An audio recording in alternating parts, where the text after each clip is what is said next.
Michelle, happy Friday. Happy Friday. Glad to be here. Well, let's get into it. This is my first time doing this in a while, so I'm ready to shake off the rust. And I think this is your first time doing one of these as well.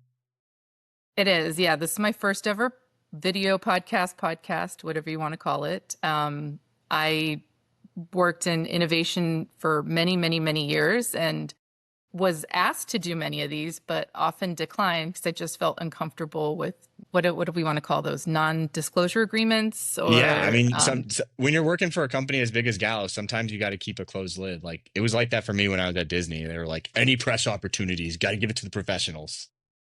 well, everything had to go through the PR organization and 100. and pre-vetted, pre-communicate, every word checked and made sure that you were in compliance and that you weren't going to accidentally spill the beans on something new and important. But as a professional, I would hope that I would know the difference between what's public domain and we can chat about versus what are the things that maybe are not ready for prime time. You would hope, but it's interesting now. So now you've left Gallo, so now we don't have to worry Mhm. about that, and we can dig into all the incredible things that you've done. And I think it's always interesting too, where a lot of times when I talk with senior level operators, this is usually their first podcast or show that they've done because of exactly what you just said, and because they're so worried and focused on actually getting products out the door on the day-to-day basis that they're Definitely. not focused on building their own personal brand or whatever it might be. No, that is certainly the case.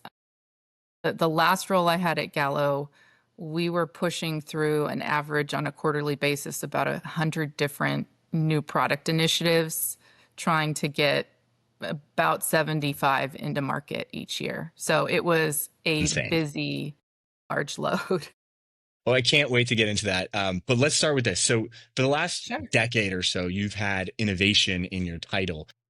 So, I kind of want to talk about that because I think sometimes people hear the word innovation and they think I got to be some type of creative genius. So, tell me a little bit about your take on just innovation, that title, what that means to you. Yeah, I think innovation is a very loaded word. People feel a lot of pressure with the idea of innovation of they think it means, oh, I need to be a breakthrough innovator. I need to think of something that doesn't exist in the world. And there are honestly all types of innovation. I like to think of innovation that can be very close in, that may be improving on something that you're doing today that could get incrementally better. Now, is that gonna break the bank? Probably not. But when you're working in a large corporation, if you can shave off 5 cents a unit through some type of an innovation, and you're selling millions upon millions upon millions of units, you've just created a huge amount of money. So it really it's just a matter of perspective. I do like to think of the Harvard business model approach to innovation, where you think of like core, adjacent, transformational. Absolutely. So I like to think of core innovation as things that are current business, current market, current capabilities, and how do you and you need a good balance of that because that's exactly what I just described. Some of that core innovation can still gain you millions upon millions of dollars with some very small tweaks here and there. But then the adjacent innovation is something that you still need to explore, where maybe you're looking at the same consumer, but the market is adjacent. So in the case of something like Gallo, Gallo is a wine and spirits, really total alcohol bev, because they have wine, spirits, and beer. But adjacent categories might be something within non-alc. Gen Z Mhm. consumers now are continuing to communicate that they're choosing to drink less and less alcoholic beverages. So if you still want to create a relationship or build a brand with them, you have to meet them where they are and create something potentially that, let's say, would be non-alcoholic. So that would be an adjacent category. And then something completely transformational, at least from a perspective of the company it just came from, would be if they went into food. Now, is that a brand new to the world idea? No, food exists. We all eat it. In fact, I'm looking forward to my lunch in a few minutes after this is over. But For that company, that's a transformational. They don't have any capabilities, any understanding of the FDA, the regulatory environment, right? Like all of that becomes a big transformational change. So, yes, you can have transformational innovation that's I've never seen it before. It's Uber, it's Tesla, right? Or you can have, again, like I said, very close in innovation. And innovation is a team sport. Innovation is not just for the creative individual. I think the best innovators are actually problem solvers, people who can really hone in and have a deep understanding of what the problem is, and then work collaboratively with a group, because it is a team sport, to then figure out what's the best way to go and solve that problem. So many things that you hit on that I want to dig into at different points in this conversation. Sure. One thing I want to touch on is I'll expand a little bit on the business model piece. I mean, we when we met at FEI Front End Innovation Conference last year, uh, that was one of the talks that we gave was on this those exactly what you just said. The core adjacent for us was kind of like this business model transformation piece, like Oh, Gallo yeah. getting into food. And I mean, we had a really cool project a couple years ago working with Wellness Pet, where that was the big challenge of like, all right, go from hard kibble into fresh food. And in reality, you're like on the surface, it might seem like it's adjacent, but everything is totally different, from the cold chain logistics to where it's getting sold to how you make it, the ingredients, everything is totally different. So for them, that was, to your point, I mean, this business model transformation. And we're going to talk later in the show about like when you were managing it at scale, what percentage of the portfolio was core versus adjacent versus transformational. But for now, I want to talk a little bit more about how you first got into innovation. What drew you to innovation at Gallo? Because you started in a marketing role. You weren't just in an innovation role always. No, and I actually, my first innovation role was back when I was working at Kraft Foods. So I had come in as a marketing, I don't know, assistant brand manager, and then I was offered an opportunity to go into innovation still as like an assistant or associate brand manager. So it was very early in my career that I got involved in innovation. And what attracts me to innovation, I think honestly, is just the challenge of it. The fact that you're, again, trying to solve a problem. So when I was at Kraft, one of my innovation projects was, how do you, again, Kraft Oscar Mayer, Lunchables, kids, working parents, working moms, how do you solve the after school snacking occasion? What do you do for that? We introduced a product called Fast Franks. So Fast Franks was for the after school snacking occasion, and it was hot dogs in a bun that were refrigerated, and you could microwave them. But we had to find out things like, okay, well, at what age do parents feel comfortable with their kids micro using the microwave? Because, and that turned to be about age 7. But we went through this whole process of like trying to solve all these problems. Okay, well, as a parent, what would you want your kid to snack on? Well, I'd rather have them snacking on something that maybe has a balance of protein and fiber and things like that versus just the salty snacks that they can find above the fridge. Um, or that then technically for us, it was like, well, how do you deliver a bun that isn't going to mold in a few days, and really needs to sustain the supply chain, right? Or the consumer usability experience. I don't know if you've ever tried to microwave a hot dog, but it is horrific. I So can't say that I have.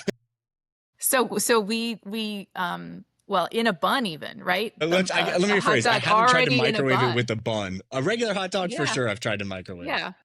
But we went to our friends over in DiGiorno Pizza because they were, a sister brand in the Kraft portfolio, and we ended up talking to their bread technologists to really deepen our understanding of how we could create, bread that could be microwaved that would come out crisp, and so then there was packaging innovation because we had to Mm. create a little carton for it to sit in order to then so then when you microwaved it, your bun would be kind of more crisp and fresh and not soggy, but your hot dog would still cook and heat to, So there were so many elements of things that you had to like problems that you had to solve as you went along the process.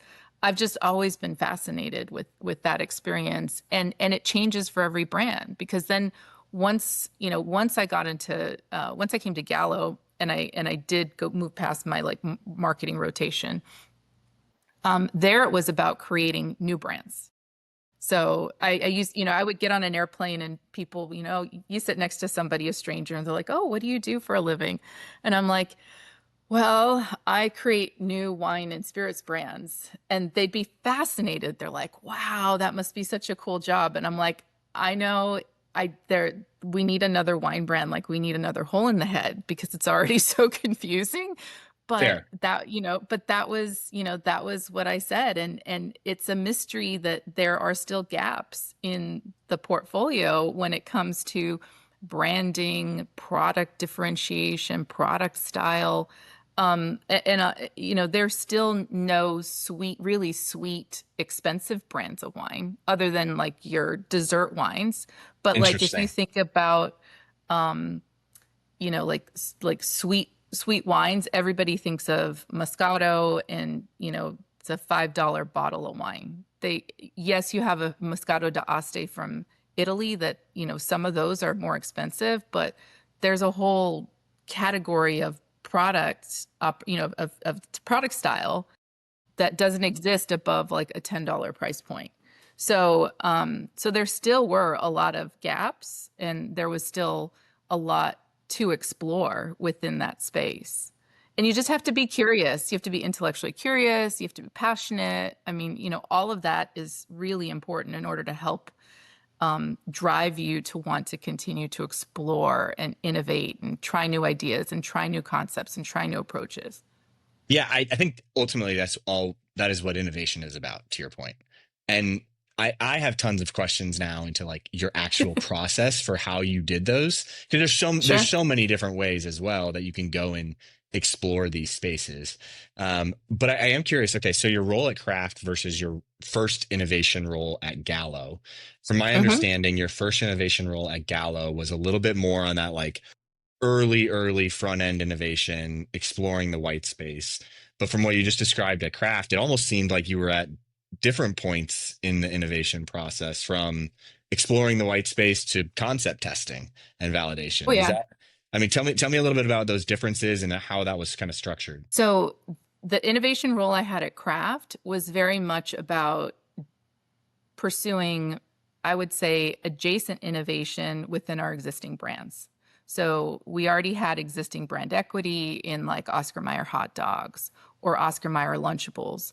But then how do you create innovation that further scales and builds out those brands, either on different usage occasions, different day parts, trying to think about other segments that you may go into. And so that was kind of Kraft. Kraft was still very much, I would say, core innovation based and very much focused on existing equity. When I got to Gallo, Gallo became about it started early in my career with we're going to create new brands Mhm. and new products to go with the new brands. As I ended my career ended more focused on the existing portfolio and how to build out innovation within the existing portfolio, but trying to balance that across several different business units, several different brands, and making sure that the innovation pipelines were full for each of the key businesses and brands. So that because innovation, at least in the wine and spirit space, is what helps to drive that consistency. It's all about cases to the floor. How do I get that meeting with the buyer? And innovation was a way to then bring forth and an entry point into getting that buyer meeting. or an Yeah. entry point for the sales rep to be able to have something to talk about and go, hey, we're introducing 4 new items or 2 new items, or this brand has this support. And innovation was a key driver in that. It is super interesting. I mean, so we do at Valen, it's a lot of strategy work, corporate strategy and growth strategy, and deep innovation work. And often those two things just go hand in hand. That your company, oftentimes, a really strong strategy, we always believe, to growing your bottom line as a company Yeah. and your top line is through innovation. Good innovation is going to help not only just with the new product and the new brand, but it's going to help get in the doors with all the other things because it allows your sales reps to get that meeting with the retailer. So super interesting. We got to talk about, we're talking about innovation within alcohol and wine. This space has seen so much innovation, I would say, in the Yes. last, I don't know, let's call it 10 years, 7 years. Um, but let's talk a little bit about High Noon, which to me was had to be, I hate to use this word, but had to be one of the most disruptive things to the industry in a long, long time. So tell us a little bit about the story behind the creation of High Sure. Noon and the role you played in it. Sure. So High Noon did not start out as a seltzer. High Noon actually was born from a vodka project. We had been working on trying to introduce a $20 vodka to the vodka category, and looked at kind of the vodka category space and said, all right, well, it feels very luxurious and aspirational and very elegant. um, if I think about How I Met Your Mother, there's that one character, I Barney. can't think, Barney. Yes, Barney. It felt very much in that style, the vodka category. Tito's had come in, bringing a little bit more of that casual homespun. He had his dog. Everything was Kraft. And we said, okay, well, it seems like there's an opportunity to really innovate in the vodka space from a branding standpoint, at least. Started to look for some emotional attributes that maybe weren't currently being represented in the vodka category, and then eventually created what was then called High Noon Vodka. So it started out as a High Noon Vodka. I should have brought a prop. I actually have one at my desk, what the original Too High Noon funny. Vodka looks like. Um, Wait, can I pause you real quick? I want to yeah. know more about like the exploring the emotional attributes. Like how did Mhm. y'all do that? Like technically, what was that process if you remember it? Well, I mean, you can look at emotional attributes through any kind of, I guess, um, a brand assessment, right? So you can go out and ask consumers. So it was just consumer research. We would ask them about brand impressions, kind of an overall brand assessment of, what do you think of Tito's? What do you think Yeah. of Deep Eddy? What do you think of Popov? What do you think of Absolute? What do you think, right? Like There's you some go through the competitor comps. litany Yeah. of the competitors, and then ask them. It's just a list. You create 30 attributes and you create a list. A lot of the work that we did actually was very proprietary. We tended not to work with external vendors on our innovation research. And so we would customize all of our lists, all of our attributes. It was Um, from what you're describing, it was primarily quant. in this case, it was quant. The study that we did in order to understand emotional attributes and sort of which ones were owned by which brands was part of a quantitative study on, like, just the vodka category in general. Cool. And Okay. we looked at both branding as well as product space. Interesting. That makes a lot of sense thinking about High Noon's branding and thinking about trying to go the different route from what the current vodka space was, a very luxurious and Barney from How I Met Your Mother uh, Well, description. and let's even talk about flavors, right? So, Yeah. you know, Gallo.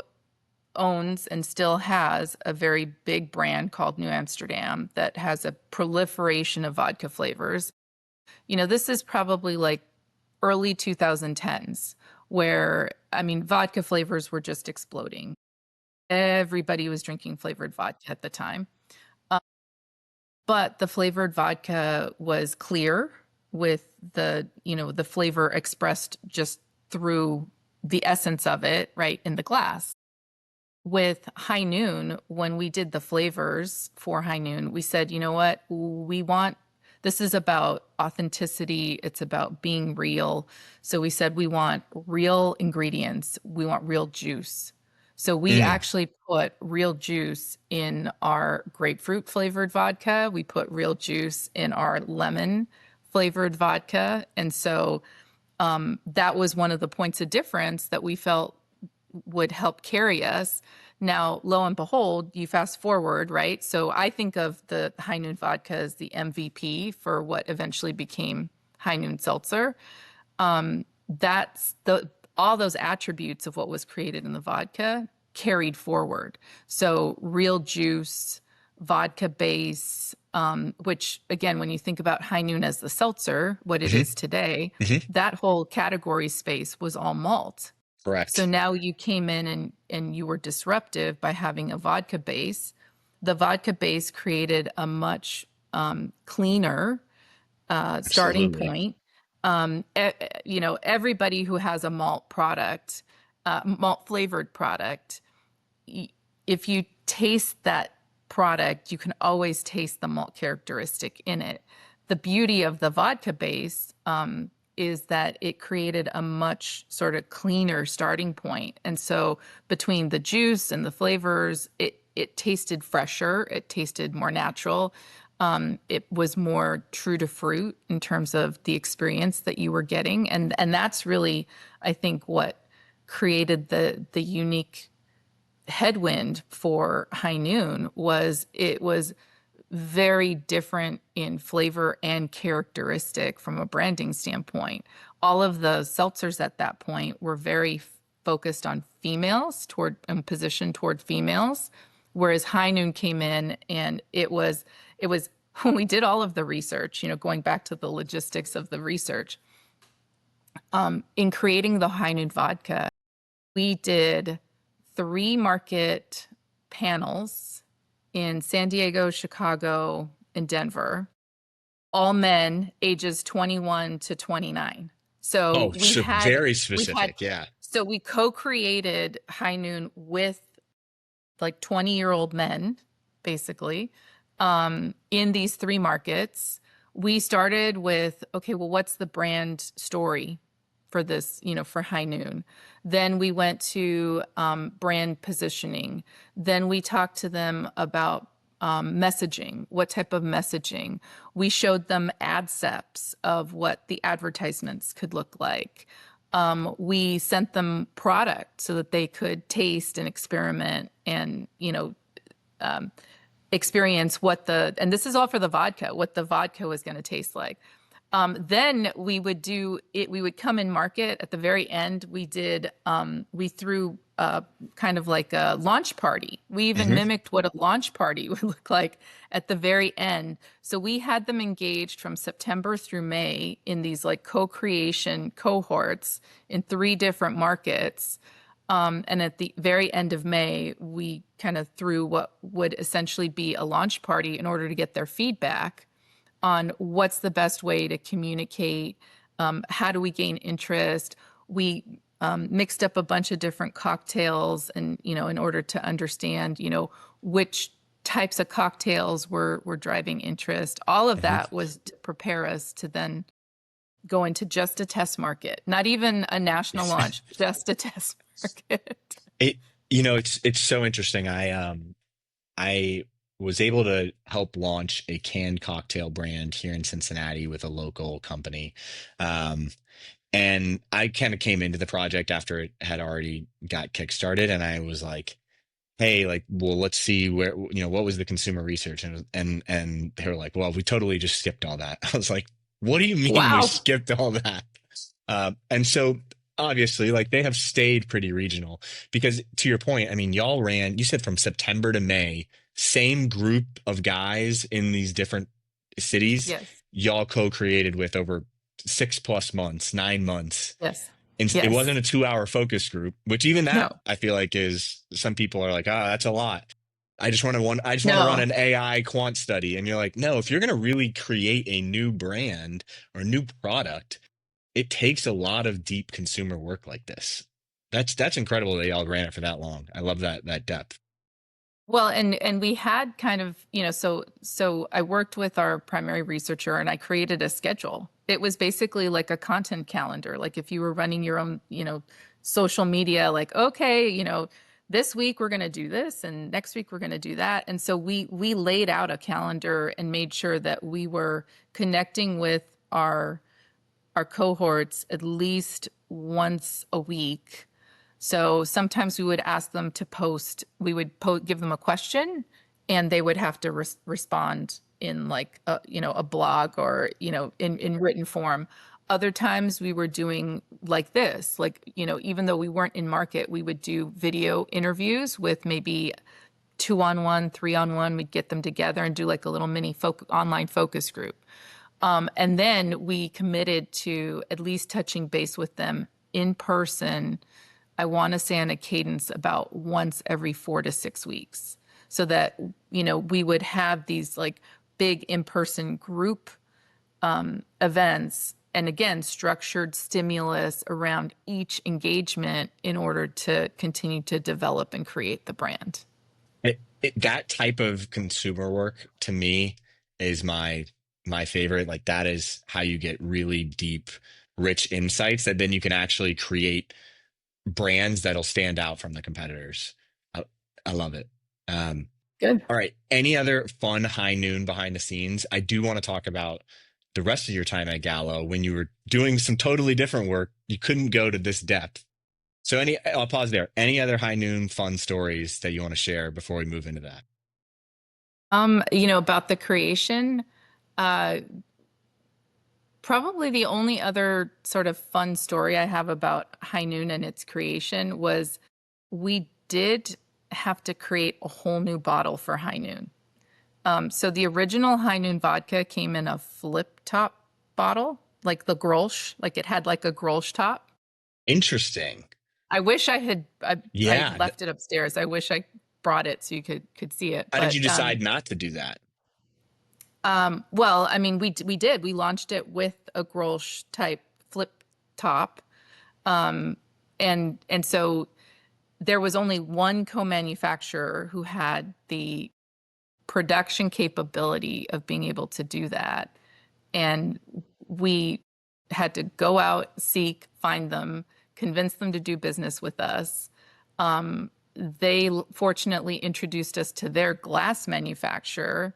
We created all new glass molds because in the spirits industry, the bottle is the brand. So you need a unique bottle shape in order to communicate your brand identity. So we partnered with them, and the bottle was embossed and decorated. So the top part of the bottle had High Noon branding on it, and then the bottom part of the bottle had embossing. And so the reason I bring up this story is, you know, those are other elements you have to think about when you're thinking about innovation. How are you going to integrate your brand equity into Mm, all the different aspects and touch points of the product that you're creating? It isn't just exclusively the brand name. It isn't just exclusively the design. It can be in the packaging features and benefits. It can be in the product delivery, which we said we put in real juice. It can be all these different elements. And sometimes people think if they only have one, that, that's enough. I would say, if you can stack up the points of difference or the things that make your brand unique, stack them up because that's going to help build your case for why a consumer would choose you versus somebody else. that's such a good talking point. And I mean, I couldn't agree more with stacking the benefits. It's not good enough just to go with one unique point of differentiation. Stack them to actually separate from your competitors. Because chances are somebody else is creating a product with that same one unique value Yes. prop. But if you're stacking them, there's a higher likelihood that you actually are going to be different. Um, so I got to imagine in your role after High Noon, where you were leading kind of all of innovation for Gallo, or 100 plus projects, you guys were launching 75 a year. I got to imagine every brand was like, "Give me the High Noon treatment. We want to talk with consumers for 9 months," and but it probably wasn't feasible. So talk to us a little bit about the difference No. and how you manage that scale. So I think for Gallo in particular, what really helped, and I think this is important because, if you think about innovation structure, like just corporate innovation structure, there was a commitment to separating the innovation team from the day-to-day businesses. So that really helped, right? Having a separate innovation team focused on brand creation, on new product development, on even doing deep research within, we'll call it the existing product spaces. So, all this deep research that was done on High Noon, there was still deep research being done on, let's say, Chardonnay or Pinot Noir or Cabernet, and trying to identify how do you even differentiate within that, that style or that Interesting. that varietal space. Yeah. So, because again, Gallo has a lot of wine brands. And so, you can't make every product taste the same. They're not all sold at the same price point. Again, to your point, they don't all deserve the same treatment. There is a sense of, okay, you've got to separate things that you're going to harvest from things that you're going to promote. Which brands do you want to place bets on that you think are going to deliver Mm. growth? Right. So there was an element of kind of understanding the prioritization between the different brands, and understanding what the role of innovation needed to play within those brands in order to achieve their growth goals. I want to drill in a little bit on how you were able to prioritize those things, because as I'm hearing you say that, I'm like, that seems like such a challenge. Technically, kind of how did you prioritize that? I would say I had a lot of help. It wasn't me exclusively that prioritized that. Our office of the CMO had a whole initiative on prioritization.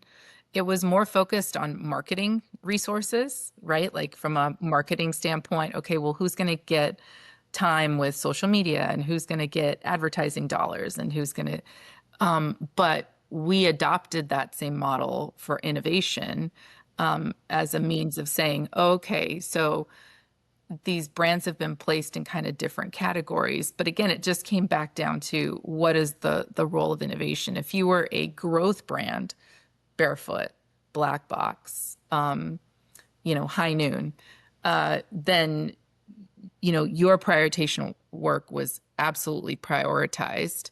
There was then the conflict of, okay, well, if you're doing existing brand innovation, then where does the new to the world innovation fit? And that also had to be prioritized. And so we started creating innovation models. I don't know, I think back in so I took over the role that I had somewhere right around COVID. And I want to say probably the first innovation model we created was shortly thereafter, like in 2021, because COVID was just a survival year. But then in 2021, when we started coming out of COVID, oh, retailers were starting to accept new items again. They were starting to be more interested in innovation. And the first model was just really focused on, okay, gross margin contribution, role in the portfolio, importance of innovation, and feasibility. Like, how easy or hard Okay. is it? And what we found was, if you rely on just GM contribution, any new product kind of falls to the bottom, because any new product probably is not going to be profitable in the Yep. first year, Yep. maybe not even profitable in the second year. because you're doing all kinds of advertising investment, investment to get it, into distribution. And with spirits and alcohol, there are no, you don't pay any fees. In food, we used to have to pay slotting fees to get any new products in. In alcohol, that's completely illegal. So you really have to you almost have to sell your products into the sales organization first. And if they're excited to sell it and they have a lot of Yeah. excitement and buy-in and everything else, then they will put in the effort to get your new product, in market. So there's a whole nother side of like incentives and structuring the right incentives in order to, get the right focus. But with all that being said, we really had to think about new to the world prioritization and how it then played a role with existing so that it wasn't, it still continued to be at the forefront. So you asked me at the beginning, like, what was the balance, and the breakout? It's just about to come back I to don't that. know that I don't know that we ever got to a percentage. Like there was no percentage. But I would say new to the world innovation was always probably on par with those growth brands in terms of innovation importance. We put just as much emphasis on all of the new brands, all of the new products, that were like truly new, as along with all the existing growth. To the And then you. unfortunately, Okay. everybody else below that, um, would would fall kind of below that line and, It's kind of like all just your get core, whatever. kind of like the Hmm. core innovation type work. Yep. So let me ask this question. You're in that role. You've created that first innovation model. You're looking at it and you're saying we're prioritizing growth and new to the world innovation, growth brands, new to the world innovation. Would that have been surprising to the you that worked at Kraft, 10 years before? I'm trying to think. Maybe when I worked at Kraft 10 years before, the goal there was big bets. At the time, it was how do you focus your resource because Kraft also had a ton of brands, right? It had a Hmm. portfolio that they had to Right. to address. But there it was, how do you focus on the big bets? And so, and when you had innovation, it was so expensive. I think the last thing I launched, I was the Boca brand manager, and we introduced veggie patties to the world. It's our big competitor at the time, I think, was Garden Burger and Morningstar Farms. So those were the two big competitors to Boca meatless patties. Garden Burger and Morningstar Farms had like flavored veggie patties that were big in market. So like the Interesting. Morningstar Black Bean Burger is an example of one that's really big that a lot of people, probably eat and enjoy. But we introduced new veggie. So I think tomato basil was one, and I'm trying to remember what the other one was. That was, I think the slotting fees for that alone was $1.6 million. So you had such a significant, I can't even imagine what it is now, but you had such a significant expense. You had to be sure. Yeah. So innovation ran a lot slower. Innovation was much more targeted. So, and you had to be certain that it was going to be successful because of the cost to get it in market. You had to be, so there was a lot more concept validation. There was a lot, not to say that there isn't any at Gallo, that's not true at all, but I feel like the rigor of de-risking innovation at Kraft was probably much higher, and the number of innovation of the number of new products that were launched at Kraft, at least when I was there, was significantly lower to what I was seeing in terms of output at Gallo. Got it. It is interesting, I think, from what I found in this space, where depending on which brand you're working with, which space you're working with, what a lot of it comes down ultimately to your leadership team's appetite for risk and Yes. what the Yes. corporate strategy, what role innovation is playing in the larger corporate Yeah. growth strategy. But Yes. it is interesting, like where we just worked on a project with a big brand and a family of brands and super entrepreneurial. They're like, let's try this, let's try that, and they're running and gunning and moving super quick. And then we work with a lot of heritage brands that are like, we really haven't done anything other than new flavors in a decade. We haven't come out with Yeah. a new SKU, or not a new SKU, but we haven't come out with a new product, like an actual adjacency, let alone a transformational product in over a decade. And how do we, what capabilities do we need to do that? We think we want to do that. How do we convince our leaders to do that? So I think you've been in some different roles. I want to move into this more personal reflection now, as you are now moving into this space where you're doing some consulting work with different companies. Um, with a heritage brand like that, that they tend to be like a senior leader tends to be a little bit more, um, let's call it risk averse. How would you think about maybe advising that person or talking to that person about growth? Like what might be some of the first questions you would ask? I guess I would want to understand what has been the hesitancy for wanting to, or I might actually start with what things have they considered in the past and what was their experience with doing that, right? Because that starts to at least give me some feedback or input into their headspace around, okay, well, we tried this and it took too many resources away from the core, let's say. Let's say that was their response, right? Or we lost focus, or we didn't have the money to be able to support our core business and introduce this new thing, right? Depending on how that answer comes about, I think can then inform the advice that I might offer for For sure. how you would consider or explore innovation. I think now in the space that we're living in today, there is a lot of opportunity for heritage brands to be able to at least even conceptually validate if there would be interest in at a very low cost in order to understand like if we were to pursue this new innovation and you know let's make up a salty snacks brand, right? Because like as you were talking, for some reason I envisioned like you know some kind of a salty snack. Even changing forms can be a big deal, right? For Because sure. you know if you've got the you know the mold that always punches things out in the shape of, you know, let's say a Pringle, and now you're talking about, oh, I want to do something more like a Cheeto or a cheese puff. That's a completely different shape. That's machining tools. That's potentially a different production line. Yep. Now you're Yep. talking about millions of dollars in, you know, equipment to change. So you know there is a lot of risk in doing something even what sounds seemingly simple, but again there are many low cost ways to validate an idea.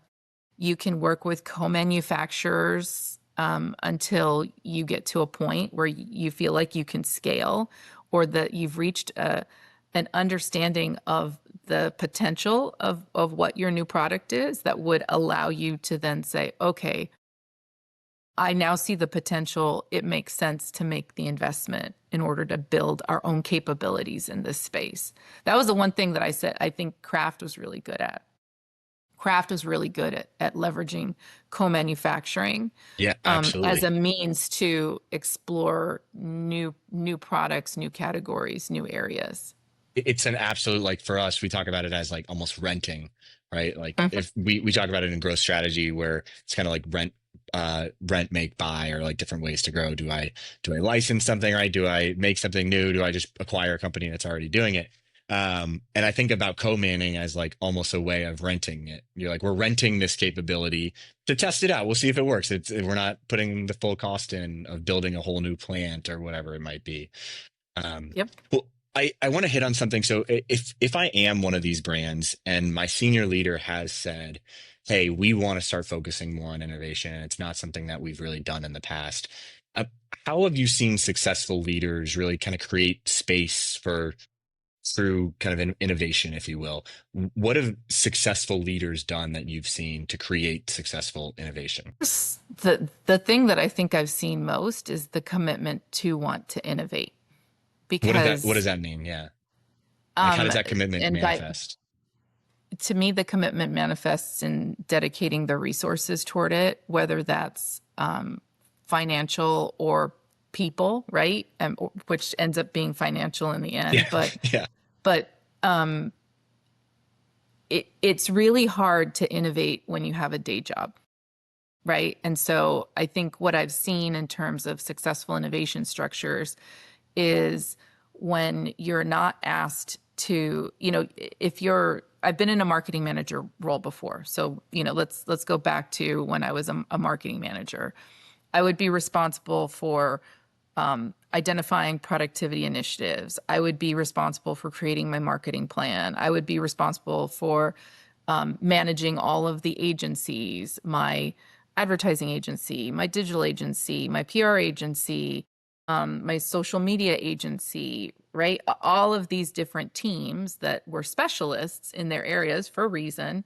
But I had that responsibility along with then the team that I was managing and then developing the time it took to Right. develop the ABMs and everything else. And so, within my brand space, it just, I was so focused on, and at Kraft, it was every week. Okay, every Monday morning, let's look at the Nielsen data. How did you do? That was your performance assessment right there in the Nielsen weeklies, and sometimes now, you get that feedback even Yeah. faster through social media. So But true. but the proof was in the pudding in terms of all your marketing efforts. Well, that's a big job in and of itself. And then to pile on, okay, I need you to carve out even 20% to do innovation, it's too much. I think innovation, the challenge though is then when you have a separate innovation organization, you get that it wasn't invented here.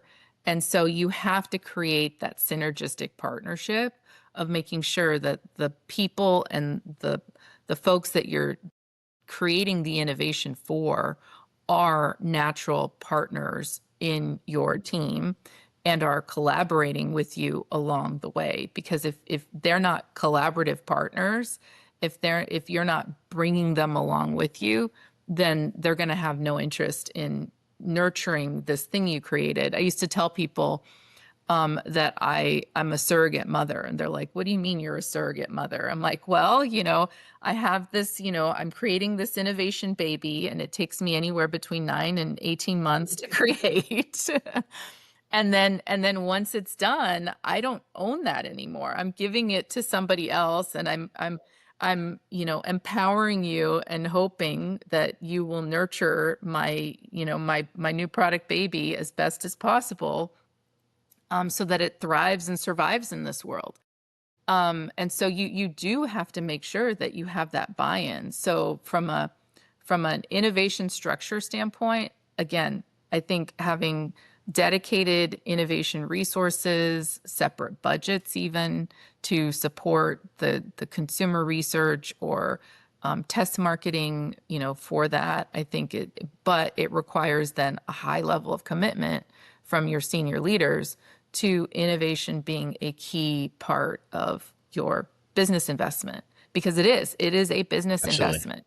It's going to be a cost drain, at least in the beginning, right? In that forefront, and probably through the test market phase. It isn't really until probably after year one, year two, maybe even year three, that you're Yeah. finally really reaping the benefits of what it was that was created. Because even in year one, like I think about High Noon. So High Noon came out as a 4-pack, individual four That's right. It packs. did. It did. Yeah. Okay. The whole market space was multi-packs. So that took, I think, at least a year before, the configuration, how you were gonna, you know, originally was it, it's our special services? Were we going to co-manufacture? How do we change the way the lines move in order to deliver individual cans? Do you break apart the 4-pack cases and then repack them into, 8 packs? It took, like, I'd say, a good year or maybe even longer before, that configuration became part of just even the natural operating process. And so you still, year one, year two, are still working through iterations, optimization, change. Maybe your marketing isn't working as effectively as it. And so, in the case of High Noon again, High Noon was doing well, but it needed a microphone. And so then You the got one. team was like, well, what can we do? Well, all right, let's do an ESPN sponsorship. How about this Barstool Sports thing? Oh my I gosh. listen to And it these took off. podcasts. Yeah, and it just exploded. I mean, there's so many parts and pieces to making innovation be successful. It isn't usually one thing, although one thing can almost kill a new product, right? Like bad marketing, not getting enough distribution, you're missing your in market timing. That was always a big one for us. Like Do you, we have to get it in April because you want to hit the summer selling season, right? And then if you introduce something in September, like it was practically dead in the water. So market timing was even important in terms of, hitting the right cycle or hitting the right seasonality. There's do you so have, many little things that throw you off track. well, I was going to say, do you have any good stories of like that one thing that totally derailed a project, or a product, I should say, that you could share? I'm Feel trying free to to pass on this question, but I'm interested. Yeah, I'm trying to think if there was, I mean, they all have well, the one that I can think of off the top of off the top of my head, uh Thunderbird, which if you're of a certain age, you remember it as a very inexpensive wine, like very inexpensive wine. Probably more like in the late 70s. It was akin to like a Mad Dog 2020. Got You it. know, and so that there was a thought of like, oh, we should bring back this, brand equity and this name and introduce a new product. So the new product was a hard citrus brew, kind of in line with like a, seltzer product, right? It was sold in a can. And because it was taking the equity of Thunderbird, Thunderbird was, I think, a citrus wine. So when you poured this product out, it had kind of more of a citrusy taste. It was clear and it looked essentially like sparkling water. However, the branding that it came in was this like black matte can with this like giant Thunderbird. Almost think of like like on the hood of the car. I can't Yes. remember what car it Yeah, is that has the giant bird on the hood of the car. I'm Is with it it. a Yeah. Trans Am? Was it a Trans Am that had the I giant can't remember bird? the I name, don't, but I've got the image in my head. but that's what it looked like on this like matte black can. I mean, there's just like, very masculine, like big image of this like bird. Um, and there was a huge disconnect that the product was not brown. Like they were expecting it to come out dark, like a dark colored product, dark brown, dark something. And the second you poured it out and it was clear, they were like, "What is that?"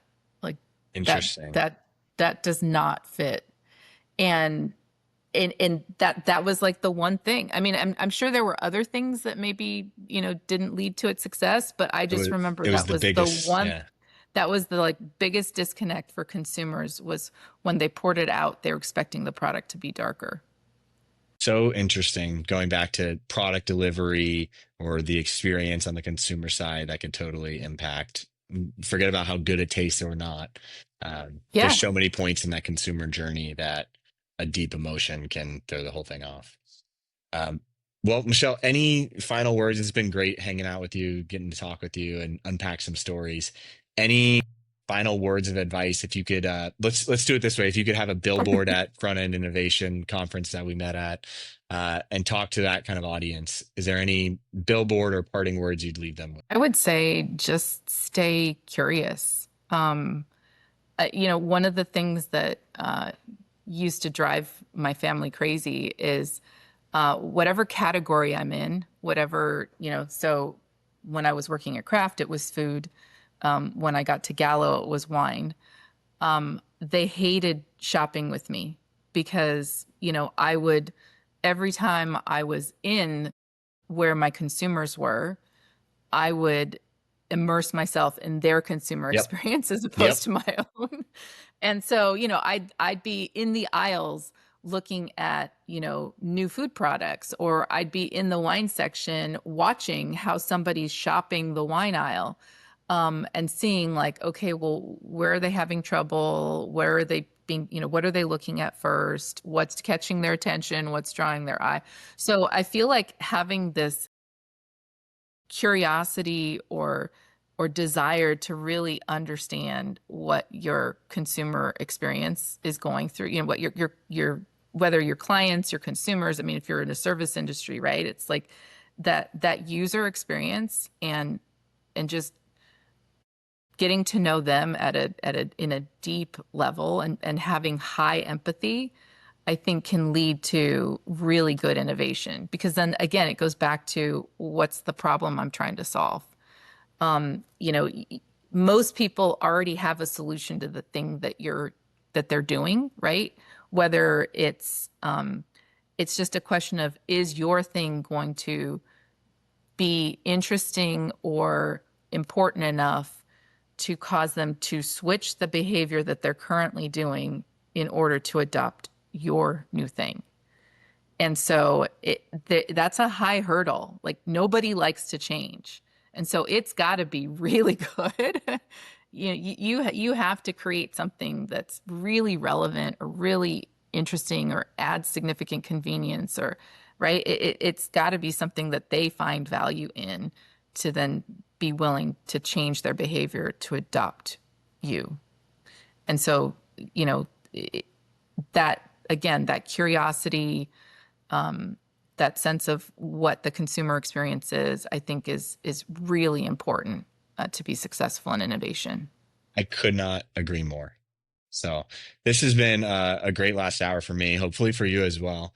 And Thank I'm you. excited to put this out in the world, both your first podcast, my first one in a while. So excited to put this back out. And yeah, we'll talk soon. Appreciate you coming on. All right. Thank you so much, David. Loved Thanks. being here. Bye.